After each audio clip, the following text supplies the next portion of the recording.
Okay, welcome to the Opperman Report. I'm your host, Ed Opperman, private investigator. Tonight we have, every Friday night we're here 5 p.m. Pacific time till 8 p.m. on freedomslips.com Studio A. And we're also going to start being covered too on Capricorn Radio on wakeradio.us. And always you can find our previous shows on our YouTube channel, the Opperman Report YouTube channel. Okay, tonight we're going to get right into it. We have with us tonight, where's my notes? Here we go. Mr. Stephen Jimenez, who's the author of the book of Matt, Hidden Truths About the Murder of Matthew Shepard. And Stephen's a fascinating guy. He's been in an investigative journalist for years and years and years, many, many awards. He's a 2012 Norman Mailer Nonfiction Fellow and has written and produced programs for ABC News, 2020, Dan Rather Reports, Nova, Fox, Court TV, and others. His accolades include the Writers Guild of America Award, the Mongerson Award for Investigative Reporting, and an Emmy, and several fellowships at the Ucross Foundation in Wyoming. A graduate of Georgetown University, has taught screenwriting at New York University's Tisch School of the Arts and other colleges. And he currently lives in Brooklyn, and I also know that he lives in New Mexico. Stephen, are you there? I'm here, Ed. It's a pleasure to be here. Thank you very much. So, Stephen, can you tell us about your work in journalism in general, who you are and what you're working on next and that kind of stuff, and then we'll get into this whole the Book of Matt, the hidden truths about the murder of Matthew Shepard, available on Amazon.com. Sure, Ed. Pleasure. Ed, I really began my career working in documentary filmmaking. I did not study journalism or film as an undergraduate. I was in the Foreign Service School at Georgetown, and I was interested in both journalism and film, and I chose film, so that's really where I began my career. So it was initially working on documentary films for public television, then for network television, and I seemed to develop over time a specialty doing crime and law and justice stories. So back, I'd say 6-7 years ago, I worked on a Texas death penalty story with Dan Rather. Back in the 1990s, I produced a story for Nova on PBS. It was the first major television documentary that looked at forensic DNA typing when it was still a new science, and that program went on to be used by the FBI for training. So there have been a number of crime stories that I've worked on over the years, and as you know, when I got involved with this story, I really went to Wyoming to write a very different story than the one I ended up finding. Let me ask you this: going down to Wyoming, I do have a background. Yeah, sure. Yeah, who were you working for when you went down to Wyoming? On your own, or were you working for a network? Well, no, I wasn't working for a network. This was a year after the murder of Matthew Shepard took place. The trials had recently ended in Laramie, and during the year that the case was going on, I followed news reports, but I wasn't in any way, I had no plan that I was going to do something about the case. But when it came to an end, the courtroom statements that were made, it was front page news around the country, and I really thought there was a story there, but I was thinking in terms of a screenplay. I contacted a producer, a friend of mine in Los Angeles. We've been looking for something, to work on together. I was teaching screenwriting at that point at New York University, and I told him that I wanted to go, begin doing some research. And obviously, the question that he asked is, well, from whose point of view will we tell the story? And, I made that first visit to Laramie in February of 2000, so more than 14 years ago. And it was during that first visit that I met the prosecutor in the case, Cal Raruca, and found him to be, a very, very interesting and smart fellow. He'd been very reticent with the national media while the media was in town covering the case for a variety of reasons, which I can go into later. But essentially, I asked him, Ed, if he would educate me about the case, and he agreed to do that. So that began a long process. And in the prosecutor, I found someone that I thought would make a very compelling central character for, at that point, what was going to be, a screenplay for a made-for-television movie. And then about 8 months into that process, that research process, I began to realize there was more to the story than I knew. For the sake of, your listeners who may not know this, the entire court record in the Shepard case was under seal for a year while the media was in Laramie covering the case. All of the witnesses in the case, all of the principals, everyone that, worked in the courthouse, people that worked for the defense teams, law enforcement, everyone was under a gag order and couldn't talk about the case. So there was interest on my part in really looking through the public record, the police reports, the trial transcripts, the many documents that end up getting filed in a case of this, this size. So that's really where it all began for me, Ed. Right. So you were able to get those records, or they were under seal for you too? No. By the time I got there, they had just recently been unsealed. In early November 1999, Aaron McKinney, the principal perpetrator in the case, was convicted and sentenced to 2 life terms. After his conviction, the media packed up. The story was over. Right. And, it was after his conviction that those records gradually became available. So as I said, I showed up a few months later. It was in February of 2000. And began researching those records. And then, of course, that led to talking to people, first with the prosecutor, and then beginning to interview other people. So that began a 13-plus year process. Let me ask you this. Wasn't it part of the deal that these two defendants made was that they gave up their rights to discuss this trial, to discuss the details of the murder in order to avoid the death penalty? Well, there's a misunderstanding here. Okay. That was only the case with Aaron McKinney. Russell Henderson never signed such an agreement. Russell Henderson, there was a plea agreement that was made, and this was several months before McKinney's trial. This was in April of 1999. Russell Henderson was in the final stages of jury selection in the case, and under the threat of the death penalty, he agreed to change his plea to guilty, and he accepted a sentence of 2 life terms. Aaron McKinney, however, it was during Aaron McKinney's trial and following Aaron McKinney's trial that when it came time, when McKinney was convicted, and another thing that people may not be aware of is that Aaron McKinney was convicted on a felony murder charge and related charges of kidnapping and aggravated assault. He was not convicted. He was found not guilty of premeditated first-degree murder. But nonetheless, he was eligible for the death penalty. In Wyoming, there's a penalty phase. So basically, during the penalty phase, you can bring information and present it to the jury, information that would not have been admissible during the trial itself. It was at that point that an agreement was reached, a sentencing agreement, between the defense and the prosecution and Matthew Shepard's family, that Aaron McKinney agreed to certain terms. And one of the things he agreed to, excuse me, I'm just having a little bit of allergies here. Oh, no. But one of the things Aaron McKinney agreed to was that he would refrain from talking to the media about the case. Now, the conditions of that agreement were later questioned by constitutional attorneys and including the American Civil Liberties Union, where questioning the idea that as part of a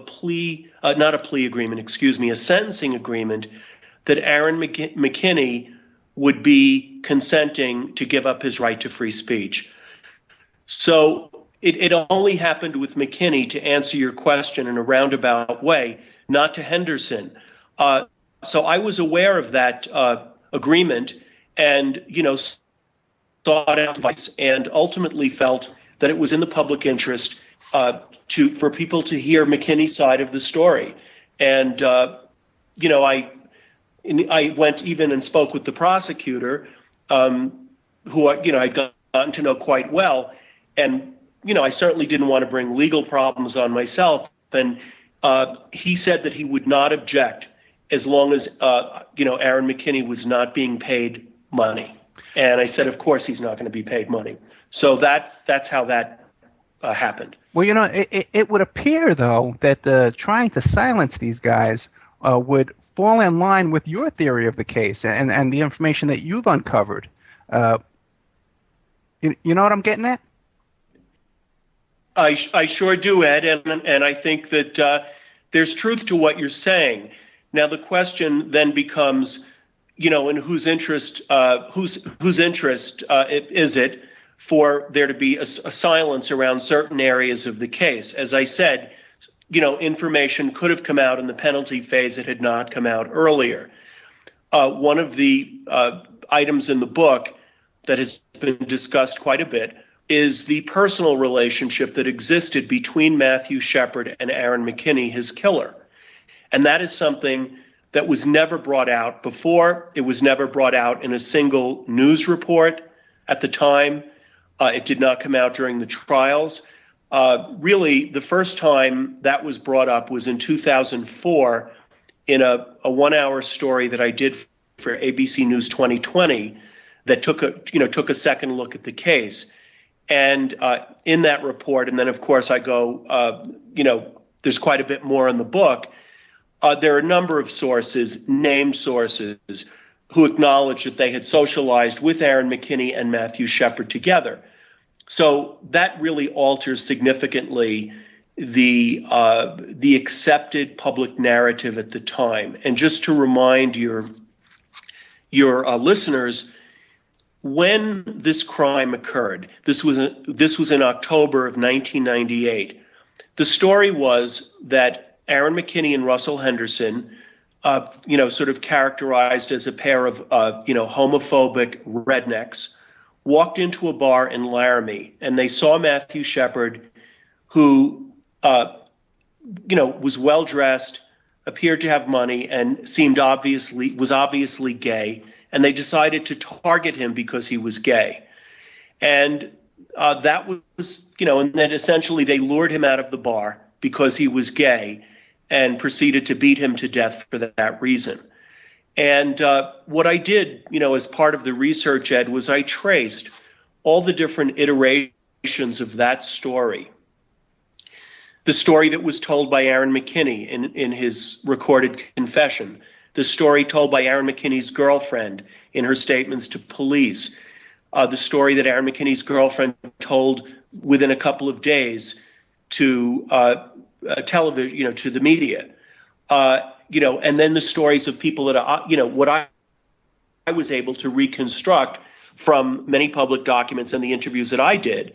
And that initial narrative was simply false. And, at the beginning of the book, I use a few short excerpts from the major news media, including the New York Times, the Boston Globe, the Denver Post, Time, Newsweek, and give you a picture of how coherent the view was of what happened to Matthew Shepard on the night he left the bar with these two men.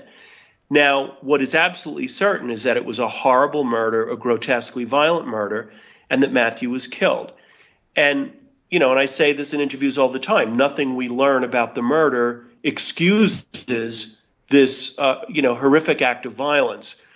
But the circumstances around the murder, the motives, were far more complicated than the public was led to believe, and many people understand even today. Oh, yeah, I would totally agree with you. And I remember following the case on Court TV daily and chatting about it on the Court TV message board daily when the trial was going on. And in my personal experience, I've seen that when these big media events come to town with all these big satellite trucks, and they take over all the parking, they take over all the restaurants and the bars and all the hotel rooms, that these guys come into town with a storyline in mind. And they kind of create the story, and it's been my opinion that they kind of not control, but they influence these major trials that go on. And you see it more and more today with cases like Jodi Arias and these big trials, Casey Anthony. Yes. Right. Now, what do you think about that real quick? Well, I think now, let me just take you back, in this case, to the prosecutor. He argued, and successfully, to keep cameras out of the courtroom because, the memories of O.J. were too familiar, and he just said, we're not going to have a media circus. Now, when this case began, and he had a reason to believe this, Ed, the initial indictment, the media there were so many reporters in the courtroom, the judge was sitting on his bench hyperventilating with all of the boom mics surrounding him. The prosecutor described to me reporters under his desk in the courtroom. And so there was a sense very, very quickly. Now, we're talking about before Matthew Shepard. This was a few days before Matthew Shepard died, okay? Matthew Shepard was still alive in the hospital. So at this point, the pending charges were attempted murder. They weren't even murder yet. And you're absolutely right. People descended on Laramie. The prosecutor, I use his quote in the book, he said, every time they returned to town for the various trial proceedings, he said it was like a swarm of locusts. Yeah. And people in town, because right away they won't. Because listen, you're in the news business as well, and you want to interview the mayor, you want to interview the chief of police, you want to interview all the big shot lawyers in town. So everybody there knows what the storyline that is required. They know what they have to say to get on TV. So everyone just kind of goes along with it as well. That I've seen in these. I'm here in Vegas, yes. and when we had the OJ trial here, it was just amazing. They just took over, and this is a big town. So I can imagine down there in Laramie. Okay, so now where did this whole version that it was a hate crime, a homosexual gay bashing hate crime, where did that initiate? Okay, well, it began with two friends of Matthew Shepard, Alex Trout and Walt Bolden. Walt Bolden had been a friend of Matthew since Matthew was 15. He was then teaching at the University of Wyoming in Laramie. Alex Trout was a younger man, about Matthew's age, both of them gay. And Walt Bolden received a call from Matthew's father, Dennis Shepard, in Saudi Arabia with the news, because Dennis Shepard had gotten news from the hospital in Laramie that Matthew had been seriously injured, that a horrific beating had taken place. And with that news, Walt Bolden and Alex Trout went to the hospital. Very quickly, they moved Matthew from Laramie to Fort Collins, Colorado, where they had better hospital equipment. So at the hospital in Fort Collins, Alex Trout and Walt Bolden began calling, they called some media and called gay organizations in Wyoming and Colorado. They called a particular friend of Matthew at the Casper Star-Tribune, which is the town where Matthew grew up. And this got picked up very quickly by the Associated Press, and the story went out very quickly. Ed, I'm just going to go back for a minute to something you were bringing up a moment ago about these other cases and how fast something can take off, and when the media descends on a town. Right. I think it's also true that when politics intervene, particularly before all the facts were in, the facts are in, that it's a dangerous situation. And in this case, as soon as the word went out that this appeared to be, and Matthew's friends said, this was, this was their worst fear, that it was an anti-gay attack, that Matthew was beaten because he was gay. But they had no direct knowledge, anything that I've been able to find over the years, no direct knowledge of the crime itself. So this got picked up very quickly, but it also became not only sensationalized by the media, but it became very politicized.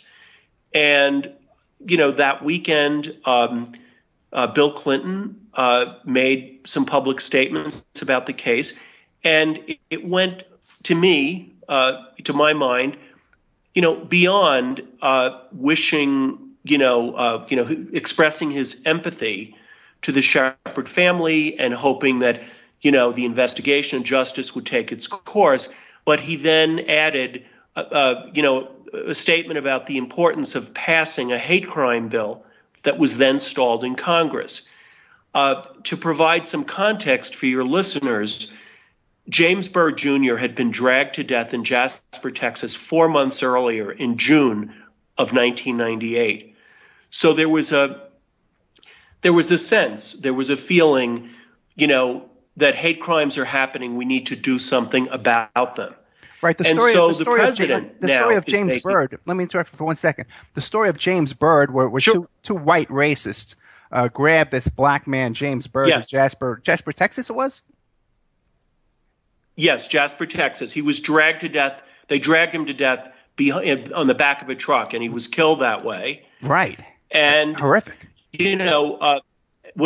I haven't researched that case, but everything I know about it says that it was a de facto hate crime, that that it was a racially motivated killing. Okay? So the thing is that this now Shepard happens 4 months later, and so this is catching fire very quickly. Again, the prosecutor referred to it as a wildfire within a couple of days. Okay? The media is descending on Laramie.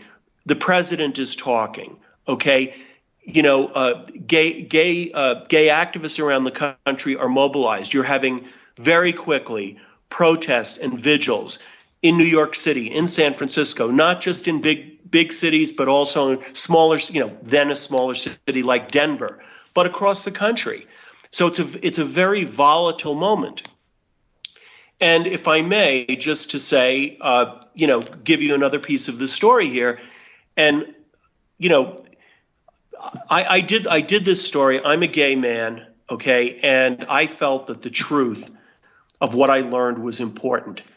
But that year, the gay community was feeling under siege because this was a period when the culture wars were, the so-called culture wars were really heated.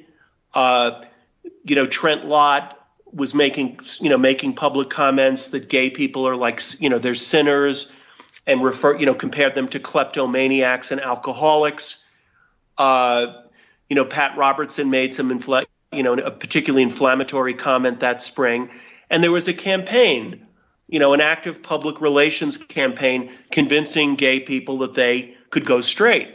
So you had a moment in the gay community where the community was feeling very under siege.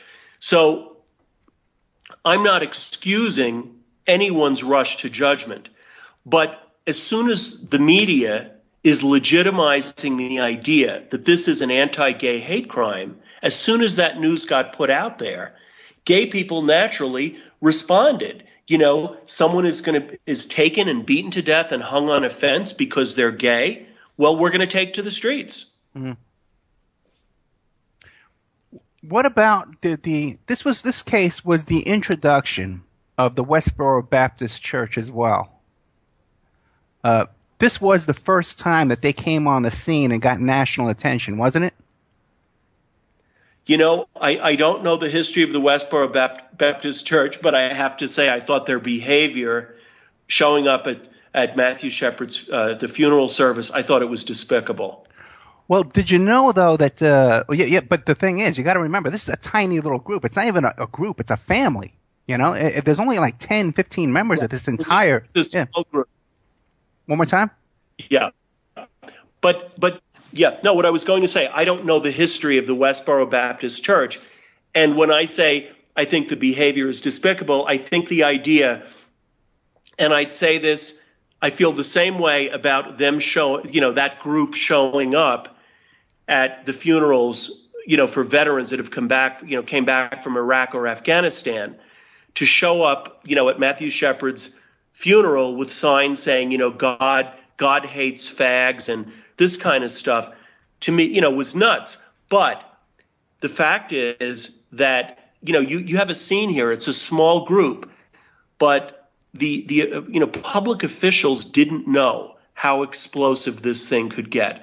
There were sharpshooters on rooftops there. Matthew Shepard's father, Dennis Shepard, was wearing a bulletproof vest when he came out to speak. The prosecutor, Cal Raruka, didn't even go to the funeral because he was advised by federal officials that it would be more prudent for him not to go, that it would be safer for him not to go. He received death threats during the course of this. And I know that the federal government was afraid that the situation in Laramie could erupt into another, Oklahoma City bombing kind of scenario that, over the issues that seem to be at stake here. So it was a very highly charged moment, Ed. Yeah, I could imagine. But it just seems to me, though, that this group, this obscure group, as racist as they are, as homophobic as as evil as they are, was elevated to a national exposure. And I'm sure, and now everybody knows who they are now, and we've kind of like given them all this credibility and all this exposure and all this attention and free publicity. I guess I'm doing it myself right now by mentioning them. But I think that they would have fallen away into obscurity if not given the publicity that they were given in these movies that you see that were made about this case. And that's just a little personal gripe Ed, you're probably right. Yeah. Yeah. Ed, you're probably right. And if it were not this case, he would have looked for another publicity opportunity to deliver his message, had it not been Matthew Shepard. I agree with you that his role was blown way out of proportion. It was a small group. Right. Not a large group. But there were other people out there. For example, someone did fire a gun into the prosecutor's home one night. And as I said, there were death threats. We got our break coming up. We got our first break coming up.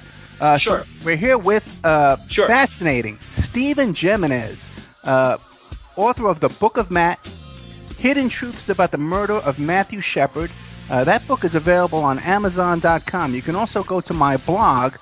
Just go to Google and type in The Opperman Report in quotes. The blog will come up at the top, and you can get a link to his book, and you can click on it and get the book right while we're talking. Stephen Jimenez, I called you Jimenez, I'm sorry. Stephen Jimenez, okay, is a fascinating guy. Thank you. Yeah, sorry. No problem, man. He's worked for 2020, Dan Rather Reports, Nova, Fox Court TV, and we're going to be right back with more Stephen Jimenez right after this. Thank you for listening to Revolution Radio. Okay, welcome back to the Opperman Report. Every Friday night, 5 p.m. Pacific Standard Time on Revolution Radio, freedomslips.com, Studio A. Coming up in the next few weeks, we're going to have Cindy Sheehan, who's running for governor of California. We have a couple of mob guys here in Vegas who run the mob tours and they run the mob conventions. And these are actual mob guys from the movie Casino in those days, and they're still around. I don't know how they made it, but they're still here. And also coming up, we got a show about Jim Jones in Jonestown, Guyana. We're going to be doing it in the next 3 or 4 weeks. But tonight we got Stephen Jimenez, author of The Book of Matt, Hidden Truths About the Murder of Matthew Shepard. And that book is available on Amazon.com. You can go to my blog, The Opperman Report, and you can click on the book and you can pick it up tonight. Stephen, I'm sure a lot of people call you Jimenez, right? Oh, I've been called everything. Because I'm from New York as well. I'm from first the Bronx, then Staten Island, and And back there, I think we always said Jimenez. Okay, so I'm from Brooklyn. We don't have to worry about what we call each other. Yeah, there you go. What part of Brooklyn you from? Well, I grew up in Park Slope. Okay. A part of Park Slope they now call Windsor Terrace, and then later Brooklyn Heights. But Park Slope is where I lived till I was about 14. Okay, now, what about Laramie, Wyoming? Do you think this is a homophobic town, or was at the time? No, I do not. Right. No, I do not. And I've spent a lot of time. I've spent a lot of time there over the years. Laramie's a college town. Laramie is no more homophobic, Ed, than any other community or city in the country. Homophobia is something it's the behavior of an individual. It's not a town is homophobic. And I think it's an unfortunate thing. I hear from, I've made some good friends in Laramie, and they tell me to this day, they'll go on a vacation and, they'll tell someone where they're from. They could be in another country, and they'll say, they're from Wyoming, from Laramie. The immediate association is hate crime. That's right. Yeah, that's right. That's one of the points. That's really why I wanted to bring on the show, because I've known about a lot of this. Okay, I had friends in Laramie during the time of this trial who were telling me, Ed, this is not a homophobic town. We live and let live. I believe at the time that Matthew Shepard was at the University of Wyoming that there were two gay groups there at the school that were, had plenty of members, and I think they had a newspaper as well. And as you mentioned, he had a bunch of gay. Yeah. He was active in a student group on campus, and also the bar where he met up with Aaron McKinney and Russell Henderson that night was a bar that some gay people in town went to. The DJ that they all knew. There were gay people that went to that bar. I'm not saying that, homophobia doesn't exist in places. Surely it exists. But the way in which this town was characterized as being a place full of intolerant, bigoted people, it's not true. And one of the things I describe in the book, Ed, and, I hope your listeners will take the time to read it, because it's really hard to summarize so many years of work, and I think it's just really a classic American story. But I describe early in the book my first experiences in Wyoming years before the Shepard case. Here I was a guy that came from New York City, and I was a writer in residence at the Ucross Foundation Ranch, which is in a very remote location in northeastern Wyoming. It's a working cattle ranch. And, I was there several years before the attack on Matthew Shepard happened. And I had a feeling of, people being very, very open, very straightforward. I mean, is there some cultural conservatism in Wyoming? Yes.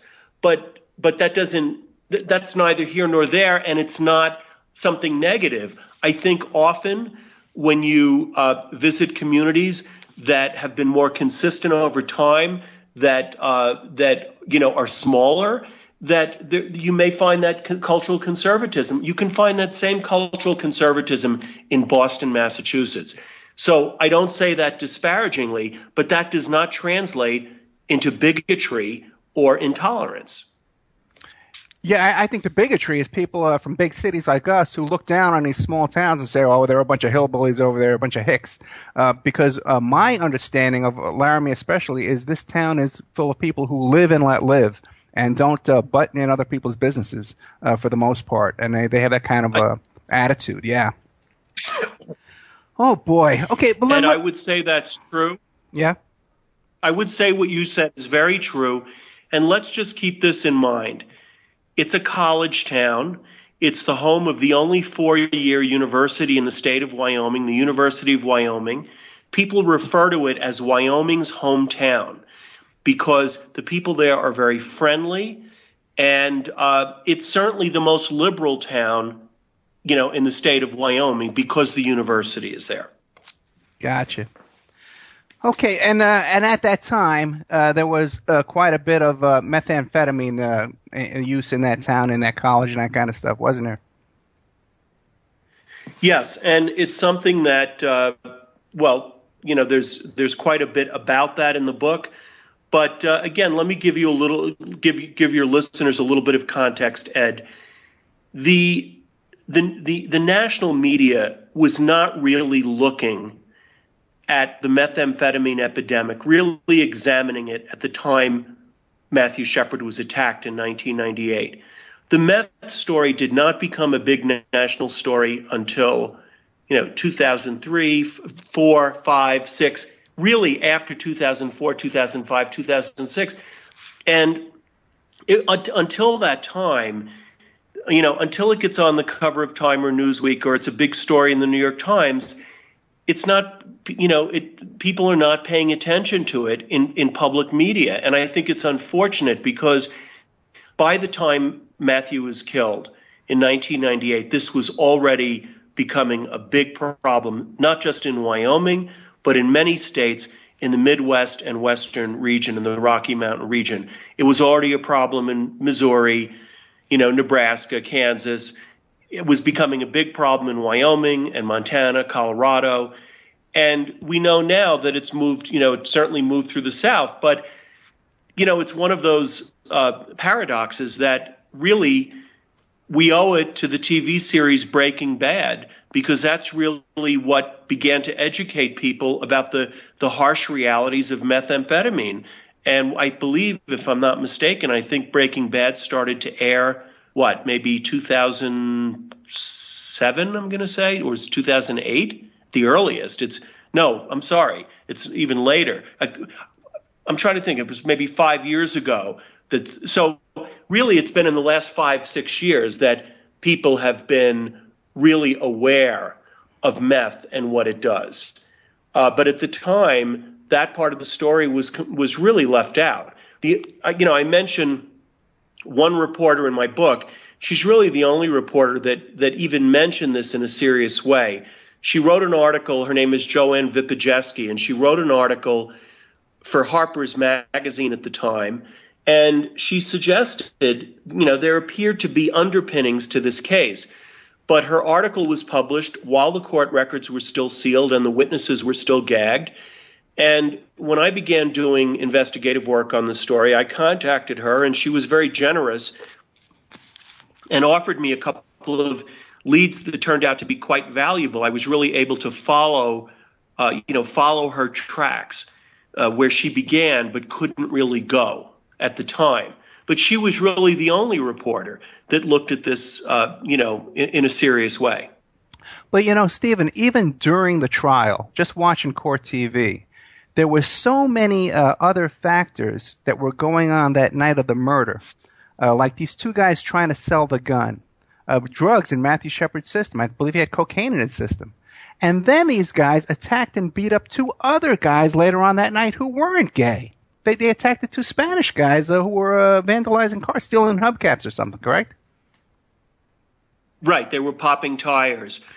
Now, Ed, you're raising, one of the issues that I find fascinating in the case. If Aaron McKinney's motive, because let's just for a moment separate Aaron McKinney and Russell Henderson. Aaron McKinney was the killer. Aaron McKinney it was his gun, okay, the .357 Magnum, which he took the barrel of that gun and he smashed it into Matthew Shepard's skull somewhere between, say, 15 and 18 times. Those were the fatal blows. That's what killed Matthew Shepard. There's no evidence that Russell Henderson ever struck Matthew Shepard. But McKinney's alleged motive was that he hated gay people. That's why he beat Matthew to death. Well, in my research, I found, along the lines of what you're saying, that in a 24-hour period, Aaron McKinney assaulted 4 males. The night before this crime against Matthew Shepard took place, McKinney broke into his cousin's home in the early morning hours. This was late Monday night, early morning hours Tuesday. And he was looking for a friend of his who he said owed him money for drugs. And this happened to be someone, the guy's name is Monty, and Aaron McKinney had beaten Monty up before. I spoke with witnesses who had been present when he had beaten Monty up before. So Aaron McKinney lunges at this guy. The other guys that are in the house pull Aaron McKinney off him because he's really, first of all, he's in a classic state of meth rage. By the night he met up with Shepard, he'd been up on meth for 1 week straight. Okay, so they leave the bar with Matthew and they end up at the fence. And in the course of the beating, Russell Henderson tried to stop Aaron McKinney, and Aaron McKinney took the gun he was beating Shepard with and struck Russell Henderson across the face. Russell Henderson has the scars very visible above his mouth. He got 9 stitches in the hospital emergency room that night. Really? So I didn't here know he that. now, yeah. And here's someone that Aaron McKinney was telling people, even though Russell Henderson and McKinney they had only been friends for a couple of months since early that summer. That's when the two men became friends. In fact, Aaron McKinney and Matthew Shepard were friends longer and knew each other longer than McKinney and Henderson. But McKinney was telling people, Russell Henderson's my best friend. Here he takes the gun that he was assaulting Matthew Shepard with, hits Henderson, right? And then, as you point out, Ed, they leave Matthew tied to the fence, and they go to a quiet residential street in downtown Laramie. The reason is they're looking. This is according to McKinney's story. They're looking for Matthew Shepard's residence. Matthew Shepard had a driver's license that listed South 7th Street, okay, as an address. Instead of going on to South 7th Street and taking a left, they took a right and went on to North 7th Street, and they parked the car. They ended up quickly getting into a fight with 2 young Hispanic men who were popping tires, and that's why the police arrived at the scene, because a vandalism report had been phoned in. In the course of the altercation, before the police arrived, Aaron McKinney went to the truck and got what became the murder weapon, what was the murder weapon in the assault on Matthew Shepard, got that bloody gun and came and struck one of the Hispanic guys across the head. And he had a huge gash across his skull. As Cal Ruka, the prosecutor, said, it looked like a zipper, a bad zipper on a sleeping bag. It ran right across his skull. And so, somehow, though, the motive in the Shepard case became isolated. The context of Aaron McKinney's behavior. He's assaulted 4 males in a 24-hour period. 3 of them are straight males. But his behavior is now isolated. He's homophobic, and that's why he went on this, why he was in this raging place. And, I interviewed quite a number of people, including the man you mentioned, who actually traded the gun. He gave Aaron McKinney the .357 Magnum, the murder weapon, in exchange for methamphetamine, and had been getting high with Aaron McKinney continuously over a period of a week. He referred to it as a week-long meth bender. I've interviewed a number of people that were getting high, particularly with McKinney or McKinney and his girlfriend. Henderson was a user, but he wasn't a dealer. Aaron McKinney had been dealing methamphetamine for 3 years and had also been addicted to meth for 3 years leading up to this crime. What was the story, too? It seems odd to me that all these young men were riding around in limousines. Well, when you say all these men, let me say this. Yeah. Matthew Shepard did hire limousines, and so did Aaron McKinney. If Russell Henderson went along, it was Aaron McKinney, because Aaron McKinney had been hiring those limousines long before he and Russell Henderson even became friends. Aaron McKinney got into the limo habit. His mother died when Aaron was a teenager. It was a botched surgery, a hysterectomy. And so he was given a settlement of just under $100,000, and he was given that money, and he went through it, wild and fast. buying cars, drugs, jewelry, giving, lavish gifts to friends. And the rest he pissed away. And during that period of time, right, exactly, Ed. And during that time, he really enjoyed partying in the limousine. Right. As you know, the limousine driver and owner of the company, Doc's, it's called, at the time it was called Doc's Class Act Limousine Service. Aaron McKinney, definitely hired Doc's limos. Matthew Shepard later, Matthew Shepard began hiring Doc's limos. And of course, that's a whole other story that I go into the book, and Doc's role here, which some of it is still a little shrouded in mystery, and I think some of it I really bring forward quite openly in the book. But when you ask about young men riding around in limousines, were these guys involved with selling drugs? Yes, they were. This meth was a drug that was not only moving through the parts of the country that I described to you, it was starting to become a big problem in, select urban gay enclaves. It began really with San Francisco, Los Angeles, and New York, but crystal meth abuse was already a problem in the Denver gay community in 1997 when Matthew was living there. So, the Friday night before this crime happened, just a few nights before the crime happened, Matthew, on one evening, spent over $1,100 on taking the limousine out just for a night. Yes, just on a night to a dance club. So now wait a minute, see, because now I was so those are like New York limo rates, man, like $50, $60 an hour back in the '94. Well, no, I'd have to go back and look at the book to see what the hourly rate was. But remember, the dance club was in Fort Collins, Colorado. So you're going from Laramie, Wyoming, right? Right. And you're taking a ride that, we're talking probably an hour and a half ride by the time you get there. And then you're going to spend a few hours in the club, and the limousine's going to wait for you. And on that particular evening, Matthew invited a bunch of friends to go have breakfast. So then they all went to breakfast, and they included Doc, the limousine driver, for breakfast. And then after that, they drove back to Laramie and arrived back to Laramie in the early morning hours. So, he had the limousine out for a lot of hours. When I did Matthew Shepard, did he have any other source of income? He wasn't working at that time. His parents supported him, so he did get money from his parents who were living in Saudi Arabia.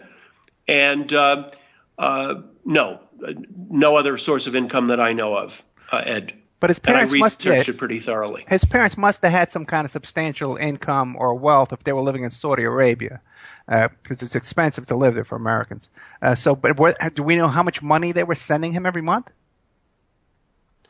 I don't know the exact amount, but he was certainly all his needs as far as school, clothing, food, and those kinds of things were taken care of.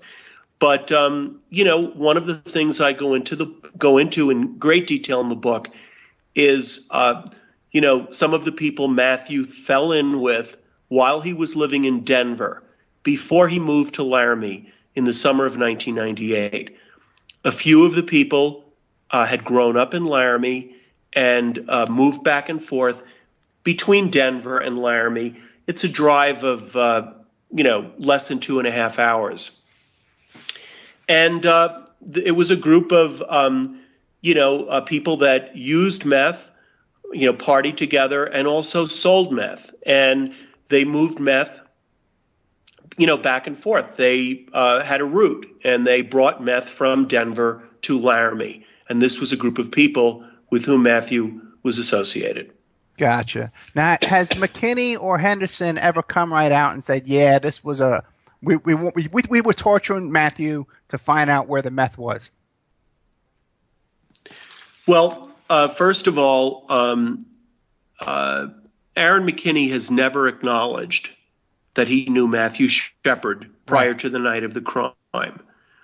And I would say, it's probably a solid dozen sources, okay, that were together with Aaron and Matthew under a variety of circumstances, and these have all been cross-referenced and cross-checked every which way. So to me, there is no question that Aaron McKinney and Matthew Shepard knew each other.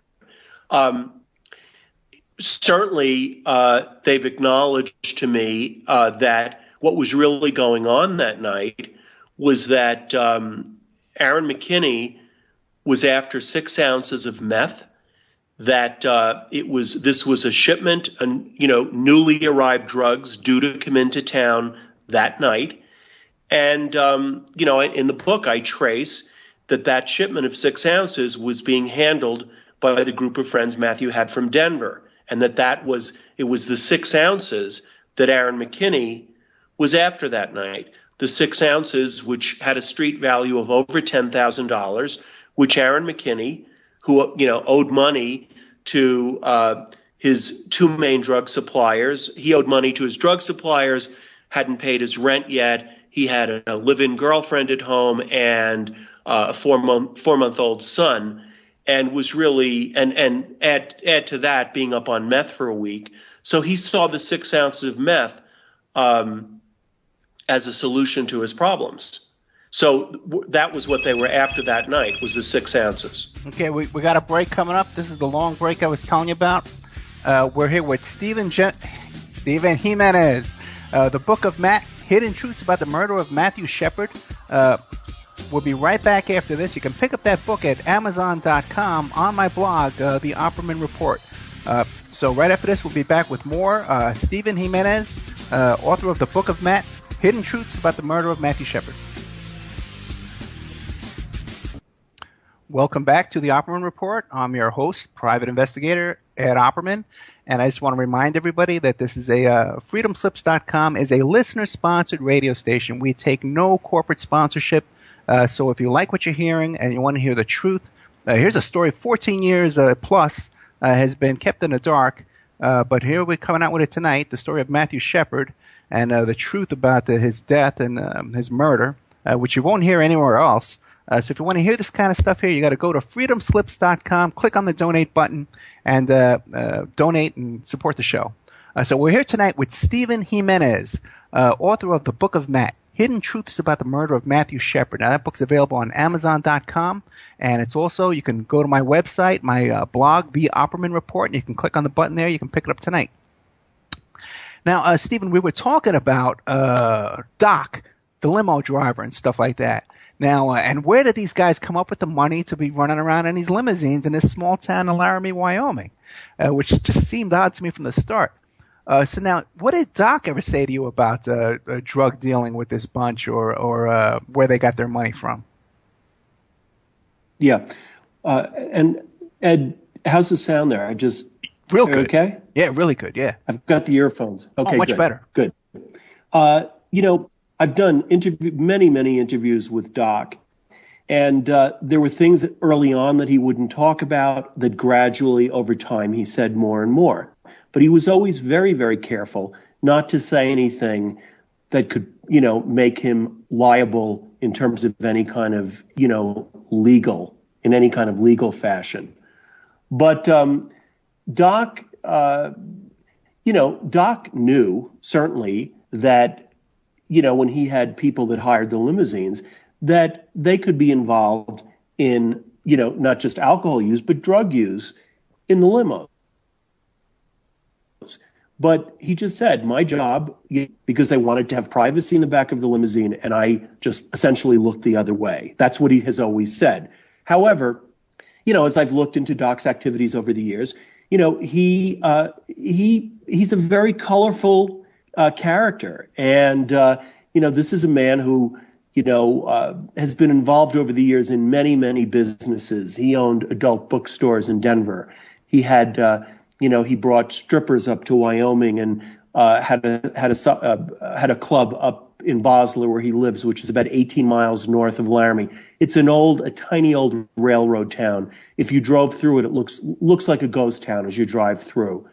And Doc had a club up there where he brought strippers up from Denver. So he has a very colorful past, okay? And he's acknowledged a lot about his own history, that he had been involved, as a young man with porn films and as a hustler, has acknowledged certainly that he had sexual involvement with Aaron McKinney, the killer. Really? And other things. But it really took a long time for Doc to open up. But it's interesting that he's someone that everyone has been fascinated with, because he is in some ways a mystery figure. I will say that as far as, thinking that Doc had any direct involvement in the murder, my conclusion on that was no. And certainly that was, what the prosecutor believes as well. But was he involved in nefarious activities? Did he, was he a bit of a Wyoming outlaw? Absolutely. Okay, I got no problem with that. But now you're saying that Doc actually had sex with McKinney. Absolutely. It's in the book. And this is told not only from the point of view of Doc, but there was a threesome, a sometime girlfriend of Doc, a woman by the name of Stephanie, who there was a whole group of people partying one night, a couple of women, Doc O'Connor, Aaron McKinney, Matthew Shepard, the limousine. They partied in town outside a bar. They stopped at a motel where Aaron McKinney was then living with his girlfriend, Chastity Pasley. With Kristen Price. Confuse that for a moment with Russell Henderson's girlfriend. Russell Henderson and Chastity Pasley were with them very briefly, but they left and went home that night. And Aaron McKinney and his girlfriend were fighting because Aaron McKinney wanted to stay out partying that night. Well, it turned into an all-night party. Began in the limo, and then they went back to Doc's place in Basler. And there are a variety of activities that went on. That was one of the occasions that night when Aaron McKinney was sexually involved with Doc O'Connor, which is detailed in my book, and it was in the ABC News 2020 piece I did. I go into this more in the book than we did in the ABC News piece. And the point here is not, to be salacious, but to look at what was the real relationship of the parties here. How were they really involved on a human level? And on, this particular party, there are two named sources in the book, two women who were in the limousine that night, who went to Doc's place that night, and their stories, one of them appeared on camera in the 2020 story, and there's a second one that we filmed, but it was not in the final story. Both women are in the book and are named. And their stories match up exactly in terms of what went on that night, what they saw. And so, for people to say, one of the charges that's been lobbed at me over and over again is, there are so many unnamed sources. Well, there are many named sources in the book. There are 112 named individuals that I spoke with for the book. And these two women that I'm describing right now, they're named. There are a few instances where, when I was talking with people that were still involved in illegal activities or people still working in law enforcement, where they would only talk with me on the condition of anonymity, that I not use their name. But no, there's ample evidence as far as the pre-existing friendship and relationship between Aaron McKinney and Matthew Shepard. Now, but what about, is there any evidence of a sexual relationship between McKinney and Shepard? Oh, yes, absolutely. That there quite a bit. There's a source that I've introduced for the first time in the book, a young man by the name of Ted Henson, and he was a friend of Matthew. He met Matthew years before this crime occurred. He was someone that they had dated. They were friends. They took vacations together. He, in the book, I go into detail about previous encounters between Aaron McKinney and Matthew Shepard. And in one instance, a threesome in which Ted Henson was also involved. But Ted Henson spoke about, meeting. He and Matthew were at a Denver bar. This was the year before the crime happened, when he was at a bar with Matthew, when Aaron McKinney was at that same bar with Doc O'Connor in Denver. Now, what about also in the book... Yeah. Did the police investigate this? Please. Like the two women in the back of the limo? Did the police talk to these people, or just you? No, they did not. And again, it's one of the pieces that I look into, the discrepancies between, the discrepancies in certain aspects of the police investigation. They were really looking, to build a case, to build a case ultimately around, felony murder, and the murder committed in the course of, a robbery. And so they were in my opinion, quite selective in what they went after. And there is no doubt that they knew information about methamphetamine, and they chose not to really pursue that. I mentioned in the book, I use a particular police report where Matthew Shepard's friend, one of the two that helped spread the story about the anti-gay hate crime, right, Alex Stroud, told police officers that Matthew had gotten involved with methamphetamine and cocaine when he was living in Denver. And, it was ignored. And there are other people that I've spoken with. Let me mention that when I did a book event in Laramie in February, there was the family that owned at the time the Fireside Bar where all of these guys met up. The Mickelson family. Matt Mickelson was the manager. His parents came out that evening. His brother may have come, although I didn't talk with him.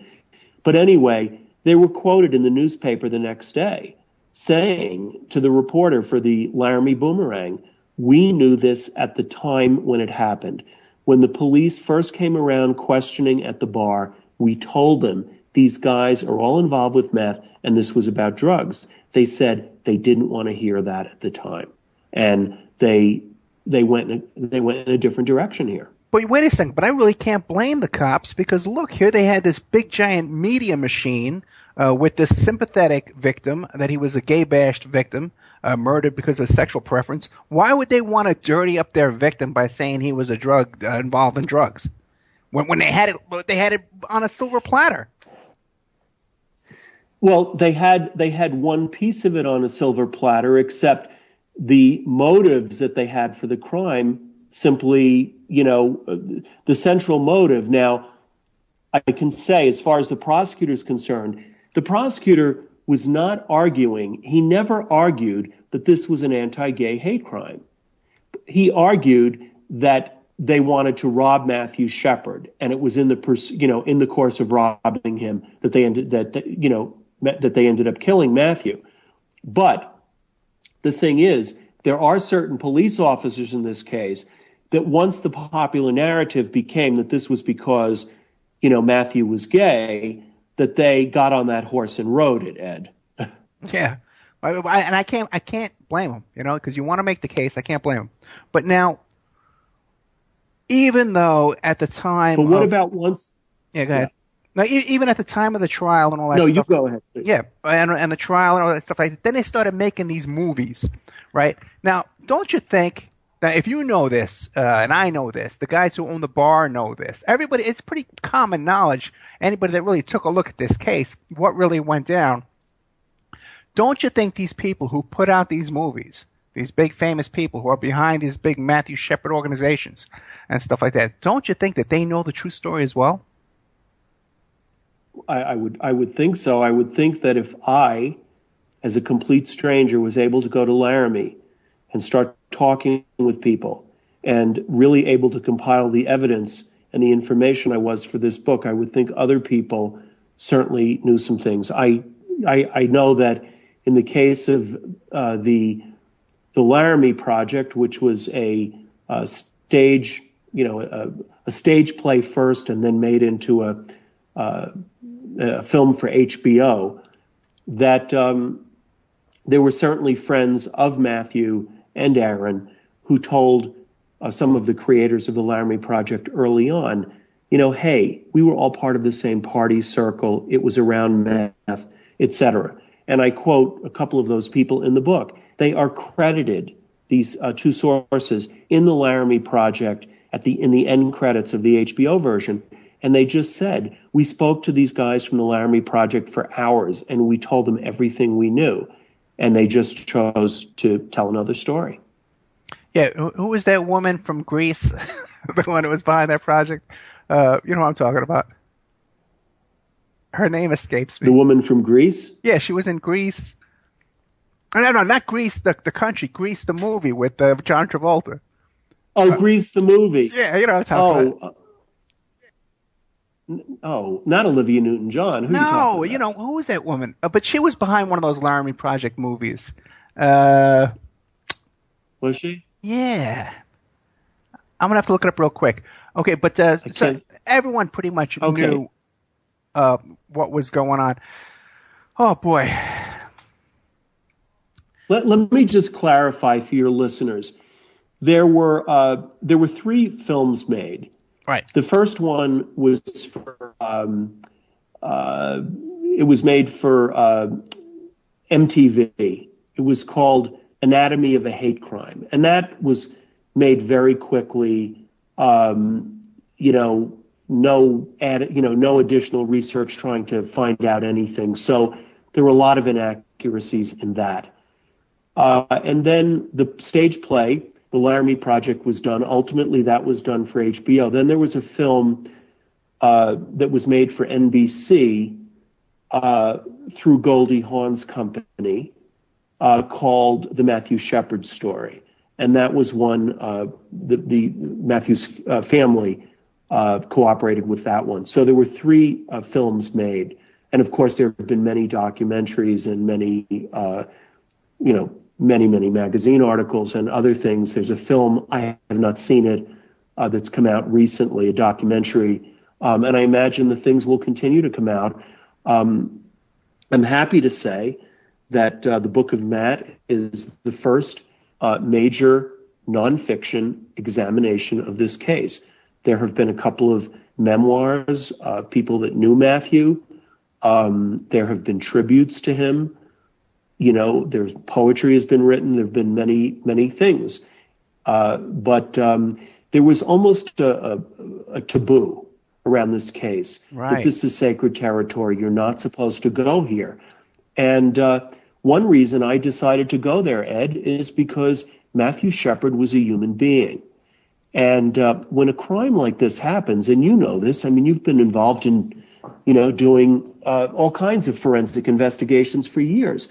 There are human factors involved, human complexities. And in this case, there was a lot about the case that was misunderstood. And I felt that to have made, and I'm not saying in all cases, but in many cases, for this mythology to have really replaced factual information and the truth is something that I found troubling. And I'll say that again, particularly as a gay man, it was troubling to me.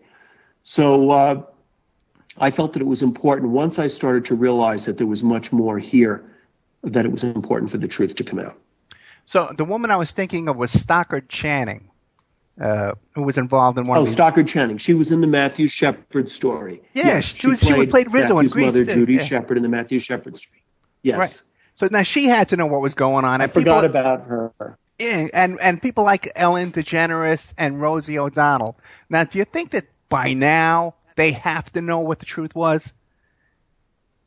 Well, the only reason I have to say yes is because 2 reasons. When we did the ABC News piece 10 years ago, not one single national journalist came forward and contradicted our findings, Ed. My book came out, October 1st last fall. And there has not been anything serious that has come forward with contrary information or alternative evidence suggesting that what I've put in the book is not true. And believe me, there have been a lot of people over the years that really got on this, the popular myth of the story. And none of the people that you just mentioned has come forward to say this is BS. This is false. There are one or two groups online that have been dogging me, but it's clear from the articles. There's one group, I think they wrote 6 or 7 articles about me, where it's clear that the problem they have is with the idea of the book. It's not what's in the book, because when they called me for an interview, this is Media Matters, I said, let's talk about what's in the book.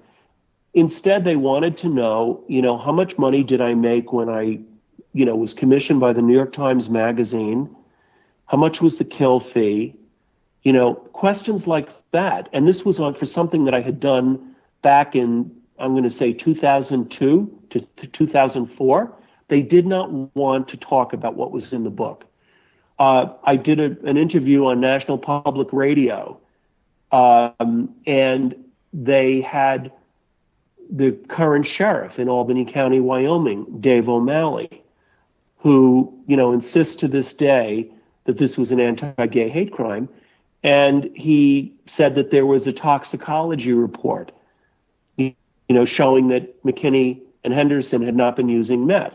Well, I've been researching this case and investigating it for 14 years, and I've never seen such a toxicology report. The prosecutor, who I've known also now for 14 years, has never spoken with me about a toxicology report.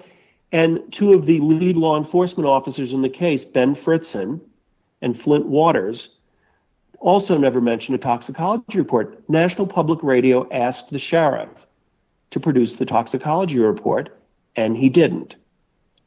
I think that says something. Well, since that accusation, have you gone back to your friend, the prosecutor, and said, hey, is there a toxicology report? I probably had that conversation with him.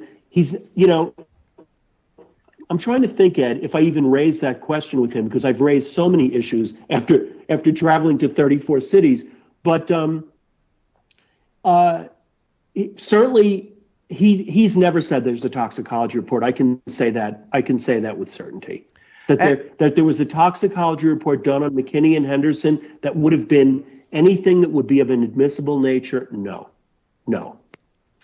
Now, let me just say this, because I think this can be confusing to listeners, is that methamphetamine is an interesting drug. It's one of those drugs that, the sooner you test for it, the better, okay? So if they had tested McKinney and Henderson the day after this crime happened, great. If they tested them 2 or 3 or 4 days later, bad. And it would, with the passage of time, it becomes less and less reliable, okay? So what I want to say to you is there was not a toxicology report in the entire public record that was unsealed. There was not, in anything the prosecutor ever showed me, there was never a toxicology report. The prosecutor is also on the record stating that methamphetamine was central to this case, and the prosecutor has stated if Aaron McKinney had not become involved with methamphetamine, Matthew Shepard would be alive. That says an awful lot, Ed, from the prosecutor. As far as, he's quoted extensively in my book talking about the fact that Aaron McKinney was out of his mind on meth at the time this crime happened. So the a non-existent toxicology report that to this day no one has been able to ever produce, to me says absolutely nothing. Now, what about McKinney? Has he ever denied being out of his mind on meth that week, or no? Oh, no. He has acknowledged that completely. He has acknowledged that, and in the book, I trace day by day, leading up to the night of the crime, what his activities were. On the weekend, this crime happened on a Tuesday night. He was also using, along with methamphetamine, quite a bit of cocaine, but he was using meth every day. There's courtroom testimony by one of his coworkers that he was using meth on the morning of the attack on Shepard. As I said, the fellow and his girlfriend, the fellow that traded McKinney the gun, Ryan Bopp. Ryan and his wife, Katie, they went to Aaron McKinney's apartment. Kristen Price, Aaron McKinney's girlfriend, was there. The four of them did meth together when he brought the gun over. So, there's lots of evidence as far as the meth use. Okay, great. We got another break coming up. The break came a little quick this time. But we're on with Stephen Jimenez, the author of the Book of Matt, Hidden Truths About the Murder of Matthew Shepard. And we're going to be right back. It went so fast. We only have another half hour left with Stephen. But great information here. We'll be back right after this break. Okay, welcome back to the Opperman Report. We're here tonight with my guest, Stephen Jimenez, the author of The Book of Matt, Hidden Truths About the Murder of Matthew Shepard. Now, just want to point out before we get back to Stephen that I've been aware of this kind of stuff that we're talking about tonight way back when I was watching this on Court TV, because I was chatting with people who lived in Laramie, Wyoming, and they were telling me this whole thing. This isn't a homophobic town. The murderers, they attacked other kids that same night. They were telling me all this stuff that I wasn't seeing in the news. So I actually, I was talking to my producer and I said, hey, let's do a show about Matthew Shepard because I know all this information. And we went searching to see who we could find. And here, just by total coincidence, Stephen Jimenez had just written this book. But Stephen, you have been practically tarred and feathered since you wrote this book. And people, this machine has been coming out of the woodwork trying to discredit you every possible way that they can. What are the big things you want to respond to, besides the toxicology report thing? What are the big points you want to respond to? Honestly, I wish I could say, Ed, that they had something else, but there's really been so little. The truth for me, I traveled to, I've done, 37 cities or towns on the book tour and just ended it recently. And what a pleasure to travel to every region of this country, with the exception of, Alaska and Hawaii, but just traveled everywhere, talking about the book, and just had the most amazing conversations with people. People were really curious. They had questions. They wanted to ask, but, initially there was concern that, that there was going to be some nastiness out there on the road because, there was a small group of activists that were trying to get my book tour canceled, contacting independent bookstores around the country and telling them to cancel my appearances. But, that failed. The American Booksellers Foundation got behind me and encouraged bookstore owners, and not one bookstore canceled. But there was an attempt early on, and I'm saying this last fall, to try to stop even having conversations about what was in the book. And that did fail. And what I saw instead was a lot of interest from people. I wasn't encountering hostility at bookstores. I wasn't encountering hostility when I did interviews. I did library events. I'm going to say that, some of the people that I mentioned earlier that have made these accusations, the one in particular, Media Matters, they've called me a hate crime denier. Yeah. They said I'm trying to de-gay Matthew Shepard, whatever the hell that means. But the truth is, I did an event earlier this year at the San Francisco Public Library. It was co-sponsored by the James Hormel Center, a gay center in San Francisco. I spoke in New York City in the Chelsea neighborhood, a predominantly gay neighborhood, at Xavier Church, and was sponsored by a gay and lesbian group there. I've been sponsored by gay and lesbian groups in other regions of the country. So the attempt to portray me as, anti-gay, I've been called an apologist for Fox News, that I'm a tool of the right wing. I mean, all kinds of crazy things that, first of all, have no relevance. But you're bringing something else up, Ed, that I want to respond to, which is, why is a story like this important? Because, I stayed with this story for as long as I did, not just because of the specifics of this story, but because what a story like this can tell us about our culture, our society, our world. And, what I try to do in the book is trace how a particular version of the story got set and what were the different forces that came into play that helped create that story and that mythology very, very quickly. Because in a democratic society, we really rely on the exchange of information. We certainly rely on big media for a lot of our information. Even those of us that seek more information on the internet, there's still an awful lot of information that is getting filtered to us by the television networks, by the CNNs of this world, the MSNBCs. And, I think certainly over the years, we've become less and less trusting of those sources. But this is an example. This case it's a case study, really, in how important facts in a case can be misrepresented and reported inaccurately, and those things then become the accepted truth. Now, you made a very important point earlier. What law enforcement, what prosecutors will do, their goal is to build their case with whatever facts and truths they can to put before a jury and win a conviction, That's very different than what the job of a journalist is, and the truths that a journalist is, reporting to the public. And I think sometimes there's a confusion between the two. People have said to me, well, the prosecutor in this case, why didn't he say this and that early on? And I tell people, because his concern was a mistrial. He saw that the media became very big, very fast in the case.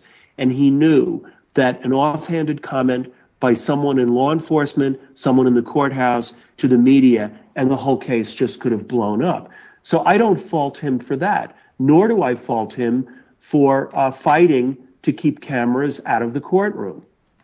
But again, I just say, let's look at what can we learn from a case like this about the misrepresentations, about everything, from the fact that, Laramie is an intolerant, hateful community. The story that Matthew was crucified to the fence like Jesus. That simply did not happen. Matthew was found. He was sitting down on the ground, leaning back. His hands were tied behind his back to the fence post, but he was not standing up, hanging on the fence. Vanity Fair published a story called The Crucifixion of Matthew Shepard. I remember an illustration in the Philadelphia Inquirer showing, a pen drawing of a young man, literally hanging on a fence like Jesus. Yeah. That did not happen. But I think that it's important to look at a case like this and see how many things, how many inaccuracies and misrepresentations there can be. With Trayvon Martin, I'm no expert on the Trayvon Martin case, and I don't pretend to be one, but I think that it was unfortunate that President Obama was making comments about the case before the jury had a chance to evaluate the information and what was presented at trial and look at that. Again, I'm not commenting on the facts of the case. I'm saying, if we believe in our justice system, if we believe in our laws, can we let a case unfold without tainting public judgment early on? And in the case of Matthew Shepard, there is no doubt in my mind that this case was highly politicized before police had done any kind of a thorough investigation and looked into this. If we could look at that side of this case. So there are many, many aspects.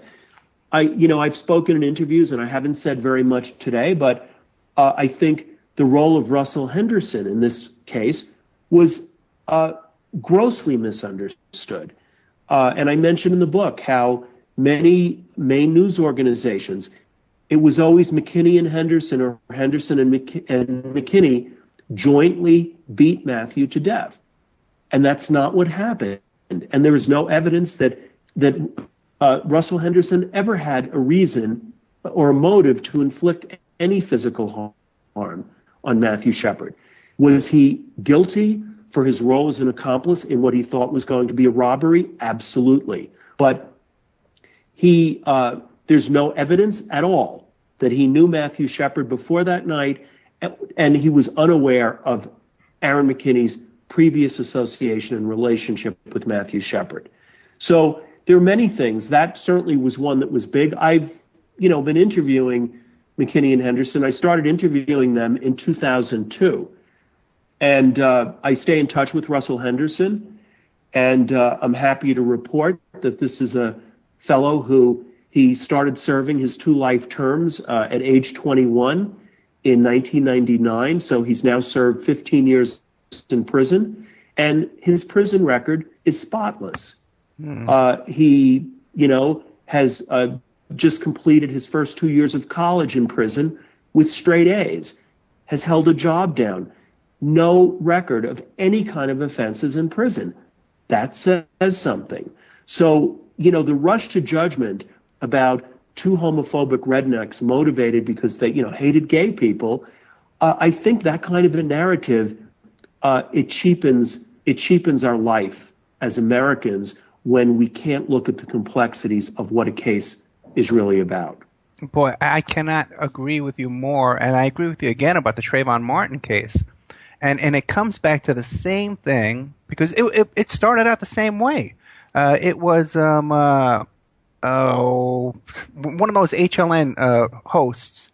I forget her name right now, but she put the hood on and she held up the Skittles and the iced tea, and she says, "This is why this kid was murdered." And you have that image in your head. And so how do you feel seeing this nowadays? Because it's gotten 10 times worse as it was back with the Matthew Shepard. On Shepard case. Yeah, yes. Right. And night after night after night after night, the prosecutors and these lawyers on HLN hammering away at the defendant, actually, I believe, tampering with the jury and destroying public opinion. Ed, I'm disgusted by it. Yeah. I'm utterly disgusted by it. It's one of the reasons I stuck with this story for as long as I did, because I felt that it was an important object lesson to look at all the complexities. The two fellows, I'm not saying they're bad, okay? But the 2 friends of Matthew that told this story, what were their motives and their need to do it? One of them, I know, had been very involved with meth himself. He'd become addicted to methamphetamine, okay? He knew Matthew was really involved with methamphetamine. He knew some of that story, okay? But these are 2 guys that helped spread this story nationally. It was very revealing that these were 2 longtime friends of Matthew, and the Shepard family did not want them in St. Mark's Church for the funeral service. Whoa! What? I've been reading a lot of your story this week. They were. Yeah, and I had my suspicions about that. Okay, and that piqued my interest when I read that, because they had a motivation to steer the investigation in a different direction. Well, and human motives. You go back to Greek tragedy, or you go to Shakespeare, human motives are very complicated, okay? And let's talk for a moment about Bill Clinton, okay? Okay. This happened smack in the middle of the Monica Lewinsky scandal. The week before Matthew Shepard was attacked was the week that Kenneth Starr, they released, I think it was 4,000 pages of the transcripts of the Monica Lewinsky-Linda Tripp tapes, okay? The week of the attack on Shepard was the week that the House of Representatives took the vote for a full impeachment inquiry of Bill Clinton, and there were a number of Democrats that voted in favor of that. So Bill Clinton was clinging to his presidency at this moment in time, okay? Now, I'm not going to read into Bill Clinton's mind, but I know enough about politics, Ed, and so do you know, that when you're in a crisis, you're going to shore up all your key constituencies. You are going to show the country that you're a leader, that you have an empathetic heart, that you care about the people, whatever opportunities are going to present themselves. I hate to sound cynical here, but Bill Clinton is a human being. He had motives just like Matthew's two friends had motives, just like Aaron McKinney had motives for not acknowledging certain things. Aaron McKinney, he was the low guy on the totem pole. There were drug suppliers that Aaron McKinney that were higher on the drug dealing food chain than Aaron McKinney. He knew that if he went to prison and he was viewed as a snitch and he was ratting people out, that would be very dangerous for him. So what I'm trying to do as a writer with this story and other work that I do is let's look at the complexities that exist and motives and the factors that come into play, because there are many of them. And that goes from the President of the United States, okay, to some of the Hollywood people that you mentioned earlier. It goes to some of the media people, the national media that covered this story. It goes to some of the police officers in Laramie who might have had their own reasons for keeping quiet about this. The methamphetamine problem was already there in Laramie, okay? But this became a very, very big problem. It grew to 70% of crime in Wyoming was being attributed to methamphetamine. So you have a very big cast of characters. You mentioned Doc O'Connor, the limousine driver. And there are many other characters that I introduce in the book, real life people with their own motives. Doc O'Connor had his own motives for telling partial truths. Kristen Price, Aaron McKinney's girlfriend, why did she start saying that this was because Matthew Shepard made a sexual advance against Aaron McKinney and Russell Henderson in the bar? That was part of her story, and she later admitted to me, I would have said or done anything to get him out, to try to get Aaron McKinney out of jail or prison. There were many iterations. McKinney later himself was saying, not that it happened in the bar. He said they left the bar because Matthew Shepard asked him for a ride home, that he didn't get upset until they were in the vehicle at the other end of town when Matthew Shepard reached over and grabbed his leg. So Aaron McKinney himself had many different versions of the story, okay? But, when I really started to talk to the people that knew, and even Aaron himself has acknowledged to me the extent of his use, his dealing. I know some of the suppliers he was involved with. I know the drug cohorts he had in the town. And this has been backed up for me and confirmed by law enforcement. I mean, really? Ben Fritzen is an officer. Ben Fritzen is an officer. He's a lieutenant in Laramie today running the county jail. Ben Fritzen had investigated Aaron McKinney and his other friends and cohorts for meth-related offenses. Okay, so this is not information that people could not have gotten, that the media could not have gotten had they spent the time going and really talking with people and doing some digging. But as you said, when you mentioned Trayvon Martin, you have this very graphic tabloid story, okay, with very clear-cut picture of who the victim is and who the perpetrators are. And they come from two different sides of the tracks.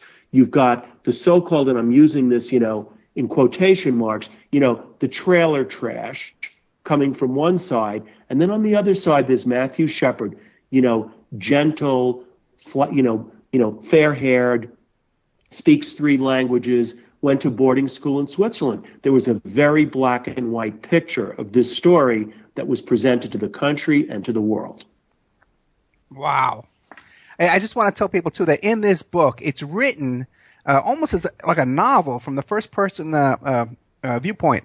And it's just a gripping story throughout. And it's a great read, even if you're not interested in the story, because there's so many colorful characters throughout the whole thing.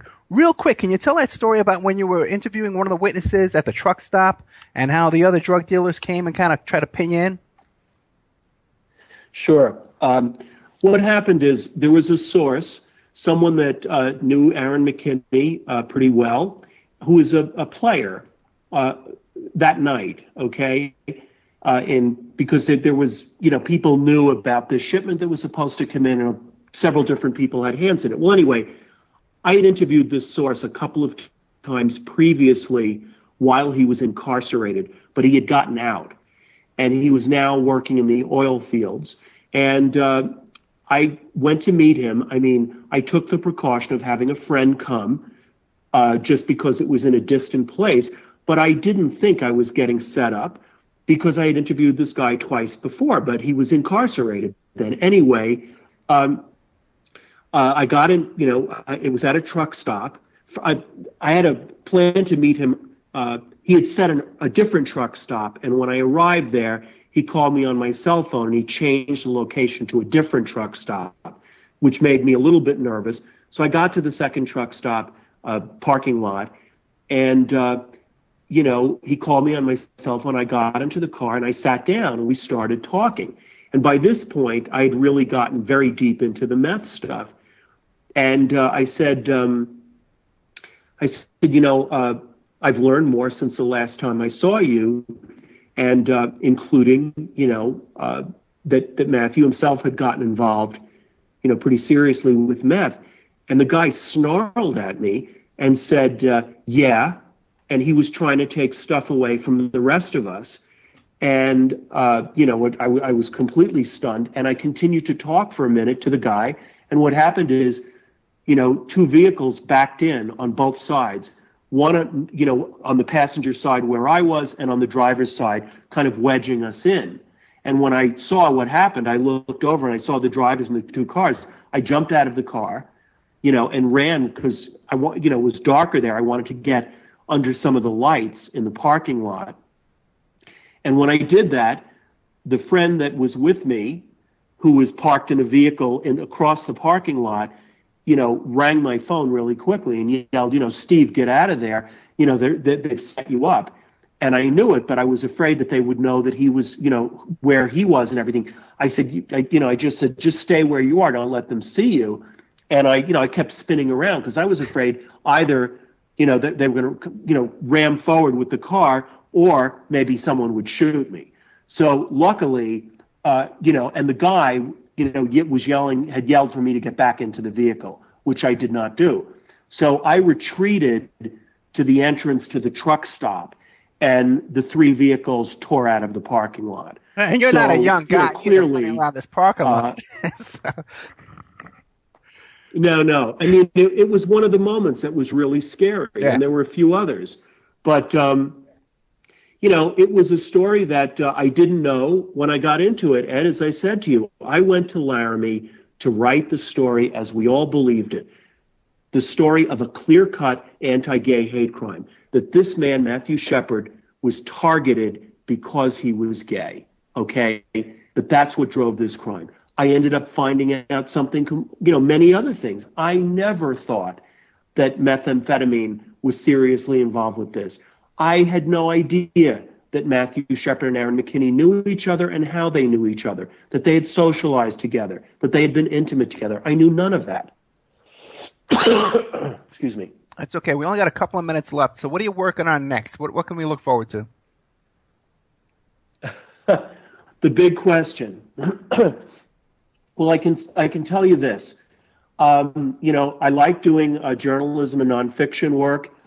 and I will probably get started on my next book this summer. I'm doing a little bit of screenwriting just for a change of pace, and I'm not going to do another murder story, another crime story right away. I was with this one for a long time, and I will do another nonfiction book, but it's too early for me to tell you what it is. Maybe you'll have me back on with the next one. Oh no, anytime. Do you have any appearances coming up? I actually just finished my last appearance, and I'm not going to be doing any appearances until the fall. The paperback of the Book of Matt is coming out the first week in September, and it will have a new epilogue to the book. There have been some new sources that have come forward since the book came out. We began to hear from people on Facebook.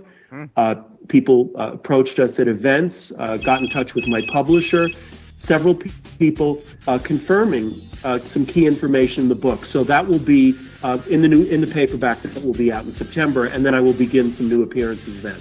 Oh boy, thank you so much. Stephen Jimenez, author of the Book of Matt, Hidden Truths About the Murder of Matthew Shepard. And you can go to my blog right now tonight, the Opperman Report. You can click on the Amazon.com button there, and you can buy a copy of his book. And I highly recommend it because it's a gripping book. It's written almost like a novel with all these interesting characters, not just Shepard and McKinney, but this guy Doc, the limo guy. There's just great stuff in there. So I really recommend it. Stephen, thank you so much for coming on. We're going to have you on in the future. Next book comes up. Thanks so much, and appreciate it.